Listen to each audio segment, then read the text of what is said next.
shocking case of Lucy Connolly, who was sentenced to 31 months in prison. Lucy Connolly, you pleaded guilty to the offence of distributing material. When a public figure crosses the line between free speech and harmful rhetoric, the consequences can be severe. That's exactly what happened when Lucy Connolly, the wife of a Conservative councillor, was sentenced to 31 months in prison for posting a hate-filled message on social media. The 41-year-old childminder, whose husband serves on West Northamptonshire Council, made the shocking post on X the same day 3 young girls were killed in a stabbing attack in Southport.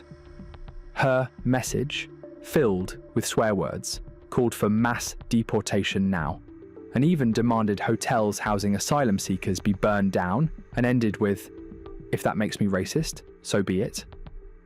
Since then, people have been asking if her punishment was fair or too harsh.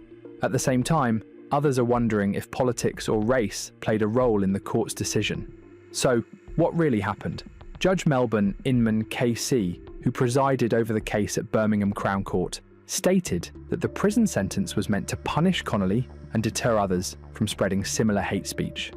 The court heard that Connolly, who lives in Parkfield Avenue, Northampton, even joked about her post in a WhatsApp message, writing that her tweet had "bitten me on the arse, LOL."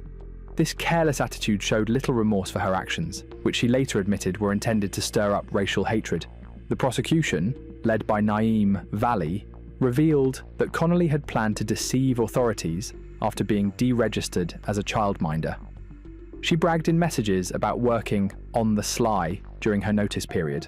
Even more shockingly, she threatened to play the mental health card if arrested, showing she knew her actions were wrong, but hoped to manipulate the system. But her hateful posts didn't stop there. In another tweet, reacting to a sword attack, she wrote, "I bet my house it was one of these boat invaders." She also commented on a video by far-right activist Tommy Robinson, sarcastically guessing the attacker was Somalian and adding a vomiting emoji. These posts spread quickly, with her main tweet being viewed over 310,000 times, fueling anger and division.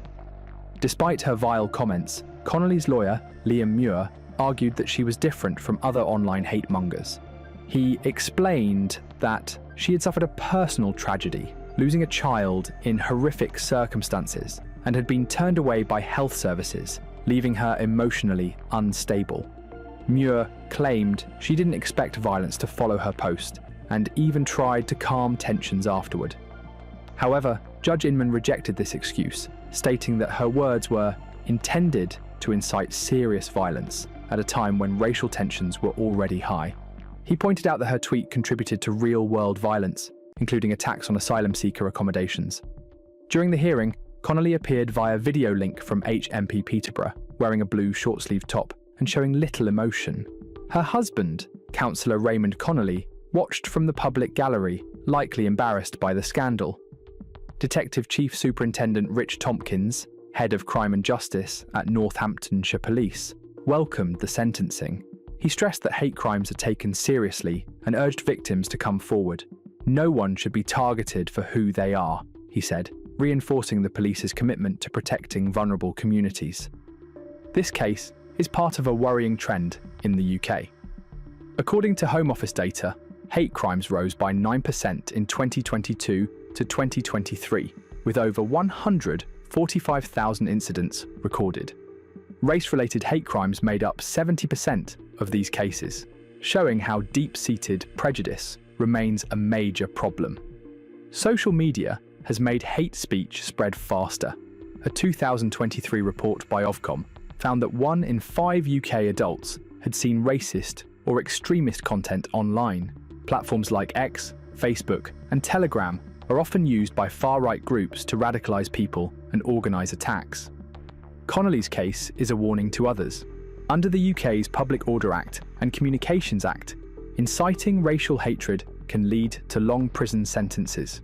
In 2023, over 3,000 people were convicted of hate speech offences, with penalties ranging from fines to 7 years in jail. But is the law doing enough? Some argue that social media companies need to take more responsibility.